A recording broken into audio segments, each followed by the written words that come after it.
मुसलमानों का साथ छूटने के बाद मुख्यमंत्री नीतीश कुमार ने सबसे बड़ा कदम उठाया है और अब डैमेज कंट्रोल किया जा रहा है। इस वक्त की सबसे बड़ी खबर हम आपको बता रहे हैं। वक्फ बिल जैसे ही दोनों ही सदनों से पास हुआ, उसके बाद नीतीश कुमार के खिलाफ मुसलमान खड़े हुए। नीतीश कुमार की पार्टी जेडीयू के कई बड़े मुस्लिम नेताओं ने इस्तीफा दे दिया और अब नीतीश कुमार डैमेज कंट्रोल कर रहे हैं। बड़ी बैठक बुलाई गई है, कल प्रेस कॉन्फ्रेंस किया जाएगा। विवेकानंद जी हमारे साथ जुड़े हैं। विवेकानंद जी, जिस तरीके से नीतीश कुमार की फजीहत हुई, नीतीश कुमार का इतना डैमेज हो गया है, सारे मुसलमान नीतीश कुमार का धीरे धीरे करके साथ छोड़ रहे हैं और अब नीतीश कुमार ने डैमेज कंट्रोल करने के लिए मुसलमानों को ही बैठाया है। बिल्कुल एक बड़ा मैसेज किया है वक्फ बिल को लेकर के। जिस तरह से नीतीश कुमार और उनके नेताओं ने समर्थन किया संसद के अंदर, उससे जेडीयू का मैसेज मुसलमानों को लेकर गलत मैसेज गया। हाँ। इसके बाद अब डैमेज कंट्रोल की कोशिश शुरू हो गई। आज पूरे दिन कई स्तर पर बैठक हुई और मुख्यमंत्री नीतीश कुमार की सहमति के बाद यह निर्णय लिया गया कि जेडीयू के अंदर जितने भी मुस्लिम नेता हैं उन सभी को एक साथ उतारिए, मैसेज दीजिए कि वक्फ बिल जो है या जो कानून बनेगा उसे मुसलमानों का अहित नहीं होना है बल्कि उससे फायदा होना है। यानी कि वक्फ बिल जो कानून बनेगा उसके क्या क्या फायदे होंगे, या फिर जिस तरह के मार्केट में राजनीतिक मतलब हवा खड़ा किया जा रहा है जेडीयू को लेकर के, उसकी सफाई पेश करने, उस पर स्थिति स्पष्ट करने को लेकर के जेडीयू के तमाम जो मुस्लिम नेता हैं, जो जो जो विधान पार्षद हैं, जो नेता हैं, उन तमाम नेताओं को इकट्ठे बुलाया गया है। जेडीयू के प्रदेश कार्यालय में बाकायदा प्रेस कॉन्फ्रेंस बुलाई गई है जिसमें पूरी जानकारी दी जाएगी। मैं आपको बताऊं कि जिन महत्वपूर्ण नेताओं को आप कह सकती हैं कि जितने नेताओं लिस्ट में जिन जिन लोगों का नाम है, करीब करीब वही बड़े नेता जेडीयू के अंदर हैं। तो अगर बात कर लें तो उसमें गुलाम गौस जो विधान पार्षद हैं और वक्फ बिल के खिलाफ में बोल रहे थे और यह भी कह रहे थे कि नीतीश कुमार को इस पर निर्णय लेना चाहिए, भारतीय जनता पार्टी के खिलाफ जाकर के सदन के अंदर इस पर खिलाफत करनी चाहिए और बिल का समर्थन नहीं करना चाहिए। कई मोर्चों पर मीडिया के सामने बार बार गुलाम गौस जो जेडीयू के एमएलसी हैं वे यह कह रहे थे कि हम इसकी खिलाफत करते हैं, इस बिल का खिलाफत करते हैं। हम नीतीश कुमार से भी मांग करते हैं कि इस बिल का विरोध करिए, अगर विरोध नहीं करेंगे तो हम लोग इसकी पूरी लड़ाई लड़ेंगे, कोर्ट तक जाएंगे, सुप्रीम कोर्ट तक मामले को ले जाएंगे। वही गुलाम गौस कल प्रेस कॉन्फ्रेंस करेंगे जेडीयू की तरफ से और उस बिल के समर्थन में अपनी बात करेंगे। तो एक नंबर पर गुलाम गौस जो जेडीयू के एमएलसी हैं, जो बड़ी बड़ी बातें कर रहे थे, वे अब नीतीश कुमार का गुणगान करेंगे। वक्फ बिल पर उनका मतलब जो पक्ष होगा वो यही होगा कि यह मुसलमानों के हित में है। उसके बाद अगर आगे बात करें तो दूसरे एमएलसी हैं जनाब आफाक अहमद खान, ये पार्टी के वरिष्ठ नेता हैं, राष्ट्रीय महासचिव हैं, विधान पार्षद भी हैं। उसके बाद खालिद अनवर हैं, ये भी विधान पार्षद हैं। अशफाक करीम पूर्व सांसद हैं। कहकशा परवीन ये भी पूर्व सांसद हैं। सलीम परवेज पूर्व उपसभापति हैं विधान परिषद। सुन्नी बोर्ड के अध्यक्ष जनाब मोहम्मद इरशादुल, सिया बोर्ड के अध्यक्ष जनाब सैयद अफजल अब्बास, प्रदेश प्रवक्ता मोहतरमा अंजू मारा, अल्पसंख्यक प्रकोष्ठ के प्रभारी जनाब मेजर इकबाल हैदर, वरीय नेता मास्टर मुजाहिद आलम, जनाब अब्दुल कयूम अंसारी समेत कई अन्य जो मुस्लिम नेता हैं वे मौजूद रहेंगे। यानी कि जेडीयू के अंदर जितने भी बड़े मुस्लिम नेता थे सबका नाम इसमें दे दिया गया है कि ये तमाम लोग मौजूद रहेंगे। वक्फ बिल पर जो पार्टी का स्टैंड है या फिर जो कानून बनेगा उससे फायदे होंगे, मुसलमानों के अहित में नहीं है, मुसलमानों के विरोध में यह बिल यह कानून नहीं है, बल्कि मुसलमानों के पक्ष में है। इस बात को बताने की कोशिश करेंगे।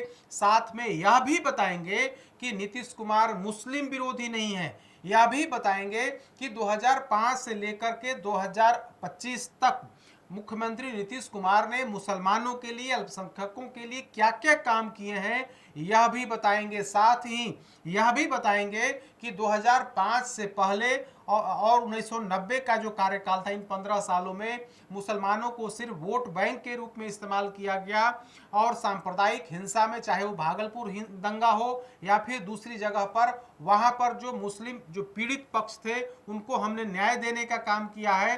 साथ ही जिन लोगों ने दंगा किया था, हम लोगों ने, हमारी सरकार में ने कोर्ट में जाकर के उनको सजा दिलाने का काम इसी नीतीश कुमार की सरकार ने किया है। यानी कि नीतीश कुमार की सरकार दंगाइयों को सजा दिलाने का काम किया। नीतीश कुमार की सरकार विकास, मुसलमानों के विकास, मुसलमानों को आगे बढ़ाने को लेकर के, तालीमी मतलब शिक्षा देने से लेकर के तमाम जो काम है वो किसी दूसरे सरकार ने नहीं, बल्कि नीतीश कुमार की सरकार ने, खुद मुख्यमंत्री नीतीश कुमार ने भाजपा के साथ रहते हुए उन्होंने यह काम किया है। चाहे वो कब्रिस्तान की घेराबंदी हो, चाहे वो मदरसा के सुदृढ़ीकरण की बात हो, मदरसा शिक्षकों के वेतन देने की बात हो, चाहे दूसरे जो काम हैं, तमाम काम अगर किसी ने किया है तो नीतीश कुमार ने किया है। तो जिस तरह से बिहार में एक खराब मैसेज जा रहा था जेडीयू को लेकर के, और जेडीयू के अल्पसंख्यक नेता लगातार इस्तीफा दे रहे थे, उससे नीतीश कुमार के कान खड़े हुए और इसके बाद पूरी पार्टी को इसमें उतार दिया है। उन अल्पसंख्यक नेताओं को उतारने जा रहे हैं जिन लोगों की बदौलत यह मैसेज दिया जाएगा कि हम आपके विरोधी नहीं, बल्कि हम आपके समर्थक हैं, हम आपके अधिकार को आप तक पहुंचाना चाहते हैं, और यह बिल जो कानून बनने वाला है, वक्फ कानून, वह आपके विरोध में नहीं है बल्कि उन माफियाओं के विरोध में है जो इस संपत्ति को कब्जा करके बैठे हुए थे। बिल्कुल विवेकानंद जी, अभी जेडीयू के द्वारा ये बहुत बड़ा कदम उठाया गया जहां पर उन नेताओं को शामिल किया गया है जो अल्पसंख्यक हैं। उसके साथ साथ गुलाम गौस की जब हम बात कर रहे हैं तो ये वही नेता हैं जो लालू प्रसाद यादव से मिलने गए, ये वही नेता हैं जिन्होंने नीतीश कुमार के खिलाफ ये कहा कि नीतीश कुमार को वक्फ बिल का समर्थन नहीं करना चाहिए था। मुसलमानों का जो विश्वास है वो नीतीश कुमार से उठ गया है। अब बीजेपी के बारे में उन्होंने कहा कि बीजेपी हमेशा से यही करती आई है, 3 तलाक हो चाहे 370 हो, इस तरीके के तमाम मुद्दों पर उन्होंने बातचीत की और कहा कि जिस तरीके से कृषि बिल को हटाना पड़ा, उसी कृषि कानून को हटाना पड़ा, अब वक्फ बिल के साथ भी बिल्कुल ऐसा ही होगा। लेकिन कल जब गुलाम गौस नीतीश कुमार की वाहवाही करेंगे, ये कहेंगे कि वक्फ बिल तो बेहतर है, अच्छा है, आपको क्या लग रहा है कि जब वहां बैठेंगे गुलाम गौस तो उनको यही कहना पड़ेगा? बिल्कुल, जब सभी नेता, जब जेडीयू की तरफ से बाकायदा सूचित किया गया है कि ये तमाम लोग मौजूद रहेंगे और उसमें एक नंबर पर गुलाम गौस का ही नाम है, आप जेडीयू के एमएलसी हैं, तो आप विरोध करेंगे तो निश्चित तौर पर अनुशासनहीनता के दायरे में आएगा, आपकी सदस्यता जा सकती है। अगर आपको विरोध करना है तो आप साथ रह करके विरोध नहीं कर सकते हैं, आपको पार्टी की नीति सिद्धांत के तहत ही काम करना है। अगर उसके इतर आप काम करते हैं तो निश्चित तौर पर अनुशासनहीनता, पार्टी के का जो अनुशासन है आप उसको भंग करते हैं, तोड़ते हैं, और ऐसी स्थिति में आपकी सदस्यता जा सकती है। लेकिन अभी तक की जो जानकारी है कि कल गुलाम गौस आएंगे, ऐसी जानकारी निकल करके सामने आई है, पार्टी की तरफ से बताया गया है कि वे आएंगे। जब वो आएंगे तो निश्चित तौर पर इस बिल का विरोध तो नहीं ही करेंगे, नीतीश कुमार की नीतियों का समर्थन करेंगे, नीतीश कुमार ने जो मुसलमानों के लिए काम किए हैं उसका गुणगान करेंगे, बखान करेंगे। अगर नहीं आते हैं तो निश्चित तौर पर यह पार्टी की जो नीति है, पार्टी का जो अनुशासन है उसके खिलाफ करेंगे और वैसी स्थिति में उन पर कार्रवाई भी हो सकती है। बहुत बहुत धन्यवाद विवेकानंद जी। लगातार वक्फ बिल को लेकर जो पूरे देश में बवाल मचा हुआ है, बिहार में मुसलमान नीतीश कुमार का धीरे धीरे करके साथ छोड़ रहे हैं। कई सारे जेडीयू के मुसलमान नेताओं ने इस्तीफा भी दे दिया और अब इस डैमेज कंट्रोल को करने के लिए मुसलमान को ही लगाया गया है। जितने जेडीयू के बड़े मुस्लिम नेता हैं उन्हें सामने रखा गया है और अब वही डैमेज कंट्रोल करेंगे। कल का दिन बेहद खास होगा जब जेडीयू के एमएलसी गुलाम गौस जो वक्फ बिल के खिलाफ कह रहे थे, अब उन्हें बैठाया गया है कि अब आप वक्फ बिल का गुणगान गाइए। हम आपको तमाम खबरों से रूबरू कराएंगे, आप देखते रहिएगा खुश बिहार झारखंड। धन्यवाद। पनोरमा ग्रुप, जो सोचता है वो करता है, आपके अपने सपनों का आशियाना। ये लो मुंह मीठा करो, आज मैंने अपना जॉब छोड़ दिया, अब हम पूर्णिया वापस जाएंगे। जॉब छोड़ दिया है? मतलब ये घर कैसे चलेगा, हम करेंगे क्या और माँ बाबूजी क्या बोलेंगे? इसलिए मैं एक और मिठाई का डब्बा लाया, अपने बिजनेस के लिए लोन अप्रूव हो गया। अरे लोन अप्रूव हो गया वो तो ठीक है, लेकिन पूर्णिया में हम रहेंगे कहाँ? अपना घर भी तो नहीं है वहाँ। इसलिए तो एक और मिठाई का डब्बा अलग से लाया हूं। हमने पूर्णिया में घर ले लिया है, पूर्णिया के ई होम्स पैनोरमा में। पूर्णिया में पैनोरमा ग्रुप लेकर आए हैं ई होम्स पैनोरमा, बड़ा घर, आलीशान जिंदगी और अत्याधुनिक सुविधाओं के संग। अरे अरे, अब क्यों मुंह मीठा करवा रही हो? क्योंकि हम घर वापसी जो कर रहे हैं।